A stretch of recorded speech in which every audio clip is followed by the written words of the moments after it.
What is up, guys? Randomonium here, back with another video. So this is the final part of my How to Find Your Ideal Champion stream, which occurred on January 11th. If you haven't watched the main stream video, I highly recommend you check that out. The link is in the description. It'll help you determine which subclasses are best for you. This video is going to cover the range classes, which are catchers, enchanters, burst mages, artillery mages, battle mages, marksmen, and specialists. There are a few melee champions within the catcher and specialist classes, but the majority of the champions in those classes are ranged. So I'm going to be covering those classes in their entirety in this video. Prior to getting into the classes, I will have to talk briefly about team compositions, because I'll be discussing which team compositions each class is good into in this video. If you want to watch me live, I stream every Saturday at 10 a.m. Pacific Standard Time. I'll be covering a new topic each week, and it's a great place to chill, ask questions, and theory craft with me. I hope you enjoy the video. So, last thing I want to talk about, this is a little preview potentially for next week. Next week, we're going to be talking about team compositions. So these are the team compositions. I am going to talk about which classes are good in what team compositions in this video. So I need to introduce this concept to you guys now. So there are 5 team compositions. There's attack, catch, protect, siege, and split. So attack is all about engaging 5v5 team fights. Big, huge ultimates are typically called wombo combos, things like that. They're team fight comps. They're really designed about starting fights, especially in choke points, especially when ultimates are up. And they are the most common team composition that you play. Next up, catch compositions. Catch compositions are usually called like pick comps, things like that. They're really good at, they have like high burst damage, good single target crowd control. They're designed to basically just instantly delete somebody off the map as soon as they show up. They play really well with vision denial, things like that. But yeah, that's what a catch comp does. Protect comps. Most common of these would be like the Juggernaut comp. It's usually like you've got 1 or 2. I highly recommend 2 DPS threats, like really, really high DPS threats. You can think like Kale, Cassiopeia, Rise, Kog'Maw, Vayne, those type of champions that are just deal a ton of damage if you can keep them alive. You have a couple of those, and then you have a decent amount of disengage, utility, crowd control, things like that to keep those champions alive as long as possible. But they typically don't have the same engage potential that an attack composition has. Typically, protect compositions are more defensive, and attack compositions are more offensive. Siege compositions are next. These are also called poke compositions. So, big thing with these siege compositions is they're all about basically just winning objectives for free, because they basically can just keep poking an enemy team until they can't contest the objective anymore. So really, it's all about patience with these type of team compositions, which doesn't go well a lot of times with a lot of solo queue players. They're not very patient. The siege compositions are all about patience. They're all about whittling down an opponent. They don't want to fight a fight when both teams are full strength or when both teams are full health. They want to whittle down their opponents first. And then finally, we've got the split compositions. This is your standard YOLO style solo queue composition. You got a Tryndamere top lane, he's going to split push no matter what, things like that. That's a split push composition. Typically, you can have a 1-4 or 1-3-1. Just basically, if you have 1 split pusher or 2. These comps are really great because you can do pressure in multiple lanes, but they're really hard to execute because if you over push in one of the lanes, you'll get collapsed upon, you'll get killed. So if you're not playing a split pusher, what you need for the other members of the team, either the 3 or the 4, is you need wave clear and you need disengage. Those are really kind of the big things, because the enemy team is going to want to engage on somebody. Usually the split pusher can get away, and if they can't get onto the split pusher, they're going to try and engage onto you. So that's why you need wave clear. That's why you need ways to get away. You need some form of disengaged crowd control. You need some form of utility to get away, that type of stuff. So, in general, each team composition is good against 2 team compositions, and they're bad against 2 team compositions. And then obviously, if it's a mirror matchup, it's 50-50. So you can see that the arrows point to which team composition that team composition is strong against. So attack compositions are good against split compositions, and they're good against siege compositions. They're weak against protect compositions and catch compositions. And the same thing goes around the circle. So, for example, protect compositions are good against catch and attack. They're weak against split and siege. We'll talk about this more in a lot of detail next week on my team compositions video. but I want to give you guys a little bit of a taster so you guys can understand when I'm talking about team compositions for the rest of this video. Now that we're done with the tank classes, we're going to move on to the controllers. So the first controller class we're going to talk about are the catchers. These are the champions that have arguably the best crowd control in the game. Long range crowd control, hard crowd control, lasts for a long amount of time. Yeah, some of these champions I think have given you guys a lot of fits in the past. They definitely have given me fits, and they're really good at what they do. They're really good with crowd control and utility. So, pros: amazing crowd control, decent utility, decent damage. It depends on some of them have phenomenal damage, some of them not so much damage. They're usually squishy. There's a few you can build more tanky, and they're really skill shot dependent. So most of the crowd control are skill shots. They are more skill expressive. They're kind of like typically considered a supportive class, but they're kind of the supportive class for the people who want to be playmakers. So their roles, obviously support, most common. There are a few you can play mid, and there are a few that you can play jungle. Support is the most common though. And they really are phenomenal when it comes to catch compositions. They're one of the premier classes to put into a catch composition. They can also do really well into siege and attack compositions. And you can also fit them into protect compositions. In certain cases, it's a little bit trickier. There are some that are really good, like for example, like Ivern or Morgana, that are more supportive. They can slot really well into protect compositions. Some of them, it's a little harder to make them work in a protect composition. So, as far as the where they fall, you've got utility, mobility, and damage. Those are kind of the three things that you have to balance when it comes to catchers. So on the utility side, we've got mainly Ivern, Thresh, Morgana, Bard a little bit as well. And the utility catchers have most in common with the Enchanters. So Ivern, Morgana, most in common with the Enchanters, Sona, and Karma. On the mobility side, it's Rakan is really kind of the big one when it comes to mobility catchers. You could also argue that Bard and Blitzcrank and Pike also are highly mobile champions. I would say that the mobility enchanters have most in common with the Vanguards, the Wombo Vanguards, so Rakan, most in common with champions like Malphite and Zac. When you get more to the cross between mobility and damage, this is where Pike comes into play, and Pike is most in common with the Assassins. So if you go more towards that mobility and damage route, you get more into assassin territory. So Pike has most in common with champions like Evelynn and Shaco. And then when you get into a more of the damage side of things, and with a little bit of utility, that's when you get more into like the burst mage side of things. So Morgana, Nico, Zyra have a lot in common with these lockdown burst mages like Annie and Twisted Fate. Yeah, just little differences here and there. I would say the catchers have slightly better crowd control than the burst mages. Burst mages typically a little bit more damage. All right, so now we're done with catchers. Let's get into the other controller class, the enchanters. So enchanters, less crowd control focus, more utility focus. So enchanters are kind of a weird class because most classes are focused on killing opponents. Enchanters are focused on keeping allies alive. That's really kind of their bread and butter. Is they're the best class at keeping those allies alive. They're the healers from like MMO type style type of thing. So they've got amazing utility. They've got amazing disengage. They've got good crowd control. They've got good poke.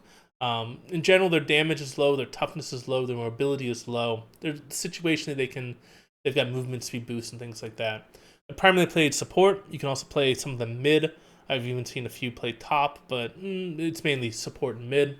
And they're really good into the non-attacking composition. So I would say like attack and catch are kind of like the engage, style compositions. Enchanters are better in protect, siege, and split, which are the other three. So as far as where they fall, I split it into, you've got the enchanters that are going to be healing, and you've got the enchanters that are going to be shielding. Sometimes you can do both. And then you've got the enchanters that are going to be more towards zoning, which is like zone control, similar to like a battle mage, that type of stuff. Or you see that they're more poking, like an artillery mage, that type of stuff. So as far as when it comes to zoning and healing, Nami and Soraka. Zoning and shielding, Janna's the only one so far. Healing and poking, Yumi and Sona. And then poking and shielding would be Lulu and Karma. The zoning enchanters have most in common with the wardens, so Soraka Janna most in common with Tarek and Braum from the warden class. And then when you're looking at the poking side, those enchanters have most in common with catchers. So Sona, Karma, most in common with Ivern and Morgana. One thing to notice is that enchanters only have things in common with 2 classes. Most other classes have like 3 or 4 classes that they relate to. Enchanters are kind of in a weird spot where they only relate to 2 classes. So it's kind of hard to get into the enchanter class and it's hard to get out of it. But they really provide an important role. They really are underutilized in my perspective, and they really can like swing compositions from one area to another. If you use them like later in the draft. So like while I'd say like wardens are better earlier in the draft, I'd say like enchanters are usually really good like later into the draft. Okay, so let's get into the mages. So first up are burst mages, and I am going to be grouping the artillery mages with the burst mages. Because it just makes sense. Artillery mages fulfill a slightly different role, but it makes sense. So burst mages, high burst, good crowd control, decent range. In general, they're going to have low toughness. They're going to have situational mobility. There's some that are really mobile, some not so much. Low utility as well. Primarily played in mid, also can be played support. Best in catch compositions. Also decent in attack and siege, but they're best in catch composition. Artillery mages, similar but different. Decent burst, decent DPS, decent crowd control, much longer range. Low toughness, they don't have mobility. Low utility, very skill shot dependent. Also played in mid and support. So while burst mages are best in catch, artillery mages best in siege. But you can also use them in attack or catch. But they really are the premier champions when it comes to siege compositions. Like artillery mages, siege comps go hand in hand, basically. Okay, so a little bit different as far as some of the other ones. So I tried to organize it with this one where the champion's range increases as you go from the center to the outsides. You can see I've got the artillery mages, they're at the very outer edge because they've got the longest range. So the 3 types of burst mages we've got are mobility, lockdown, and AoE.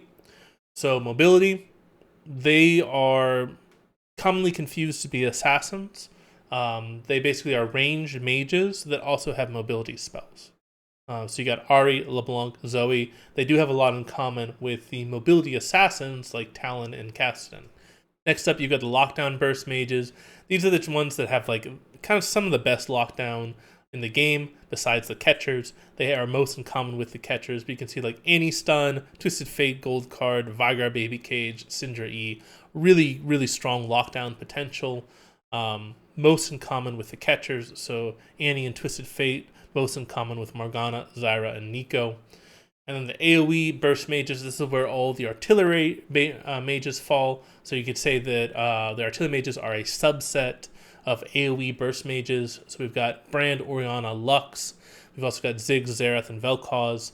And these AoE burst mages are most in common with battle mages like Victor and Talia, but you can see that they're most in common with the shorter range burst mages like Brand and Orianna.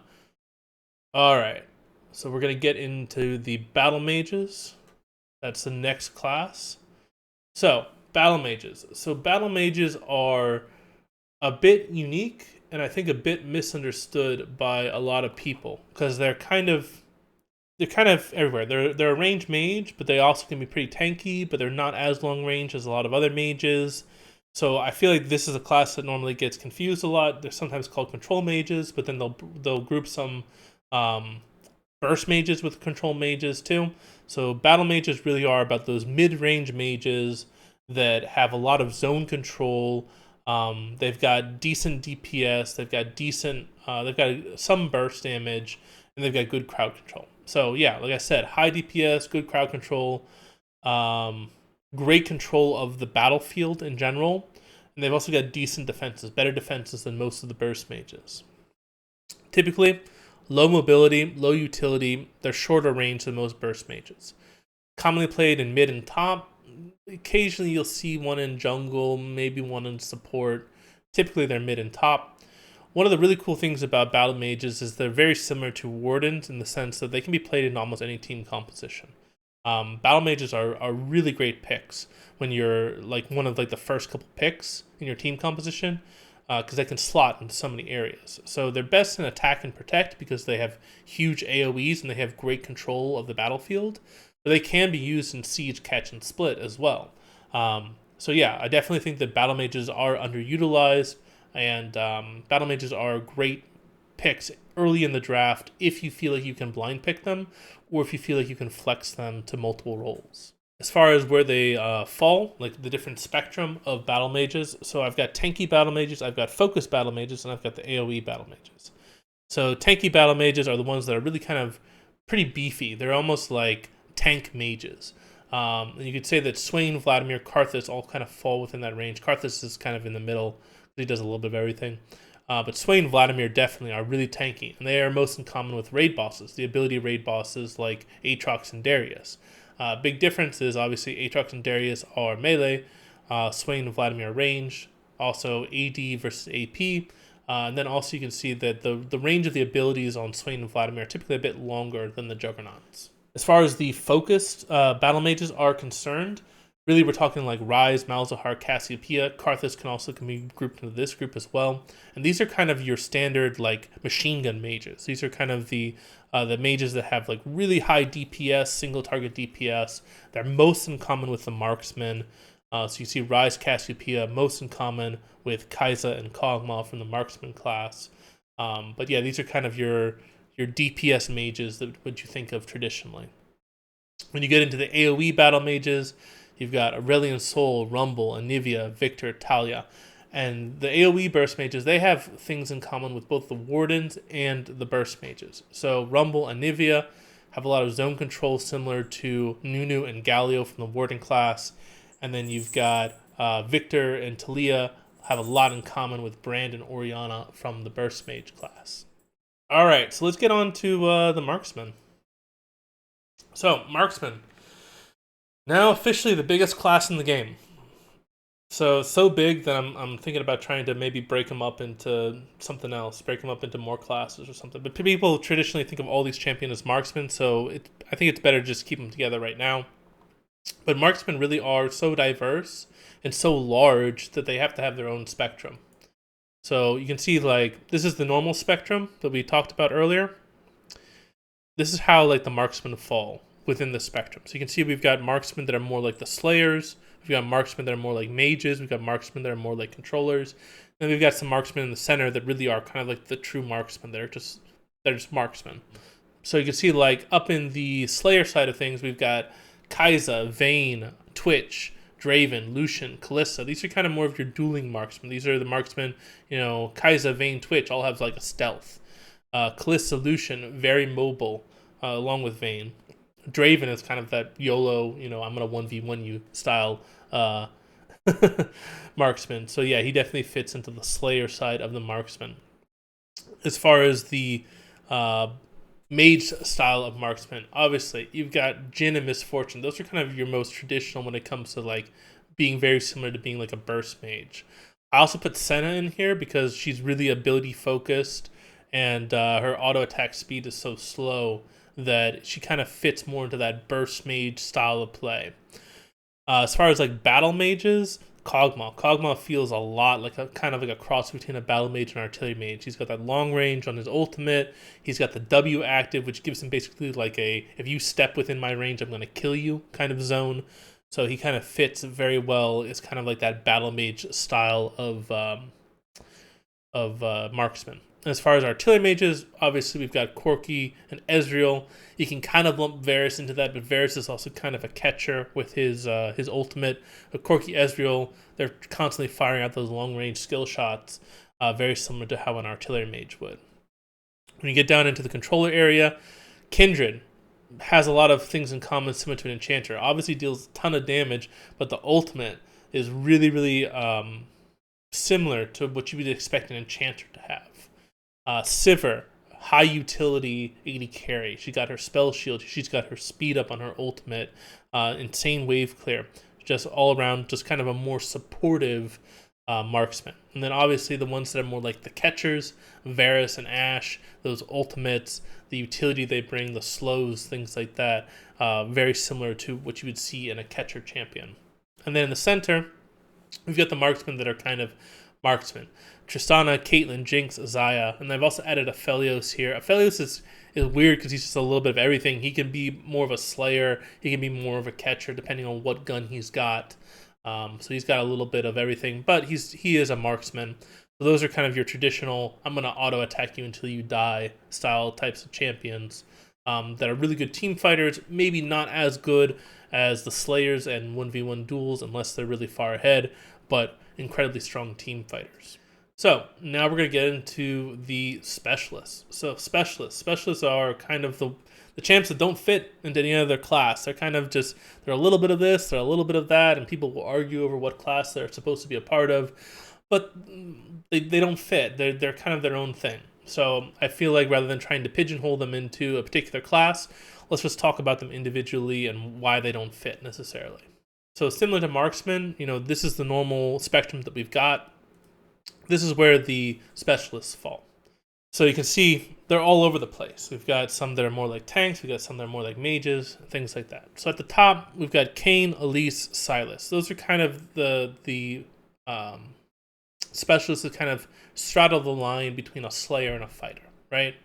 Kayn, he goes Shadow Assassin. He's an assassin. He goes Rost. He's a diver. Elise, she's got assassin vibes, she's got diver vibes, she's got catcher vibes, depends on whether she's human form, depends on whether she's spider form.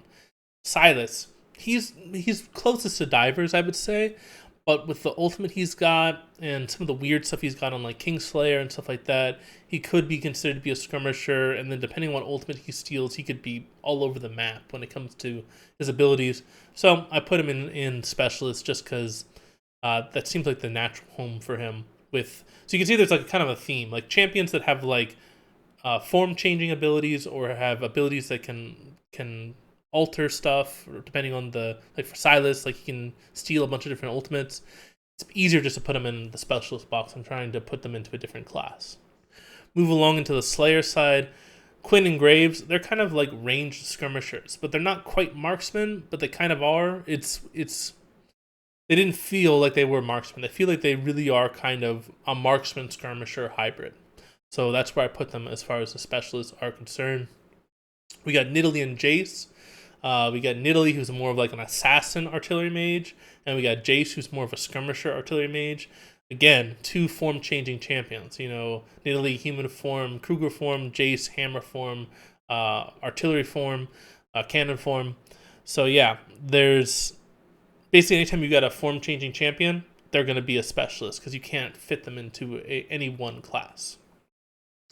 Gangplank. Gangplank is kind of an interesting mix of skirmisher and battle mage. Doesn't really fit into either class, but he's very unique, and he obviously fills a role that's very similar to a skirmisher or a battle mage. We're talking Lysandra, Fiddlesticks, Heimerdinger. These are the ones that are probably closest to battle mages, but they don't quite fit. Like Lissandra's got some burst mage in her, some battle mage in her, but she's really kind of her own unique thing. Same with Fiddlesticks.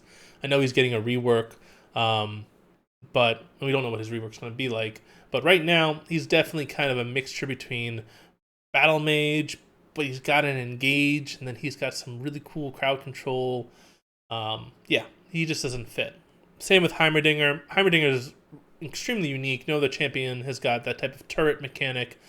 Most similar to a battle mage, really good at sieging capability, but also has a decent amount of poke with his W. He can also move more into artillery mage style of play. We've also got battle mages that are also kind of like marksmen. So we've got Kennen, Azir, Teemo. They're all battle mages that are kind of like marksmen. Kennen, obviously, with his ultimate. Azir has great zone control with his soldiers, and he's got the Stream of Shuffle. Teemo with his mushrooms and his demonic abilities are, obviously very frustrating, but they don't really fit either as a marksman or a battle mage, so they're specialists. We've also got Zilean. Zilean is kind of a cross between an artillery mage, an enchanter, and a catcher. He kind of falls within all three of those. He's got long-range bombs, he's got the revive mechanic, he's got a really good stun, his slow is really underrated. He kind of falls within all three of those areas. Doesn't fit very neatly into any of those classes, but he fulfills the same roles as an enchanter or an artillery mage or a catcher would have in those team compositions. Kayle, definitely a cross between a marksman and an enchanter. which makes her great for things like protect compositions, high DPS, high utility. Only champion in the game that I can think of off the top of my head that's got high utility and high damage. Typically, you have to choose either utility or damage. Kale's got both, obviously, and she definitely fulfills a really important role in that she's one of those only champions that does that. Gnar, he's a cross between a Marksman and a Vanguard. So I know he's kind of next to Wardens, but he's really Marksman and Vanguard. So mini form, he's more like a Marksman. Mega form, he's more like a Vanguard. I actually really like Gnar. He's really kind of an interesting duality between a squishy champion and a tanky champion. Obviously, a lot of people hate him because he's a ranged top laner, and people hate ranged top laners. But really interesting champion that combines both a squishy Marksman with a tanky Vanguard. And then finally, we've got Singed and Cho'Gath. So Singed and Cho'Gath, I have them right next to each other. People are like, well, those champions are really different. Well, yeah, like Cho'Gath is way slower than Singed, but they really fulfill that role of kind of a Juggernaut, Warden, Vanguard style type of thing. They just don't fit anywhere. Singed, obviously, nobody's like Singed. He's just basically, rule 1 of League, don't chase Singed, but nobody's got the poison trail mechanic like Singed does.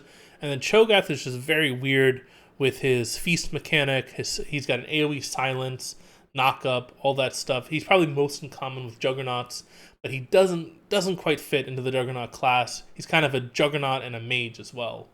So kind of an interesting combination of classes. So really, the big thing is that regardless of what classes the calculator tells you that you would be good with, thank you guys for linking the calculator again.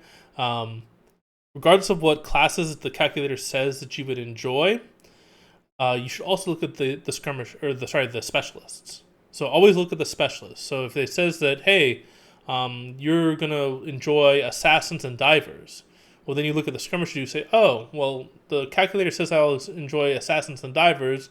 Maybe I should try some Kayn, Elise, and Silas as well. Maybe I'd enjoy those classes. So definitely always look at the specialists to figure out which specialists you would enjoy from what classes you would enjoy.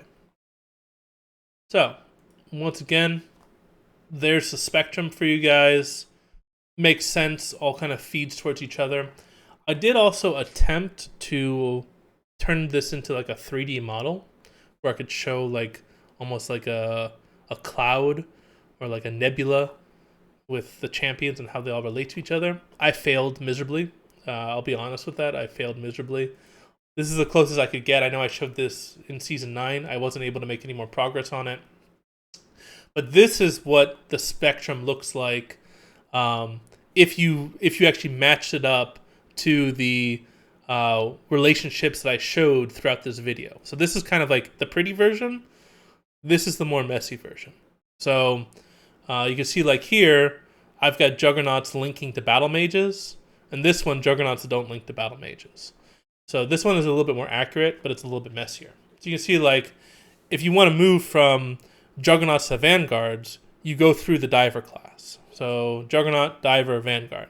If you want to go, say, from Juggernauts to Burst Mages, you would go Juggernauts to Battle Mages to Burst Mages. So you can see how every single class relates within a few champions. Like it only takes like 4 or 5 champions to get from one champion to any other champion within this diagram. The hardest ones to get to are obviously Enchanters because they're only related to Catchers and Wardens. But for most other classes and most other champions, they're all related. There's only like a few champions in between any other champion. So I think that's kind of cool. It kind of shows how everything is on a spectrum. Everything is related. And yeah, I hope you guys enjoyed it. All right, guys, that is the video. I hope you enjoyed it. Once again, it was part of my How to Find Your Ideal Champion stream, which premiered on January 11th. There's 2 other videos that were part of this stream. There's the main video, which goes over the classes and subclasses and introduces you to the calculator to help you figure out which subclass is best for you. There's the melee champion video, and this, of course, is the ranged champion video. I hope you guys enjoyed it. I hope you guys have a fantastic day. This is Randomonium signing off.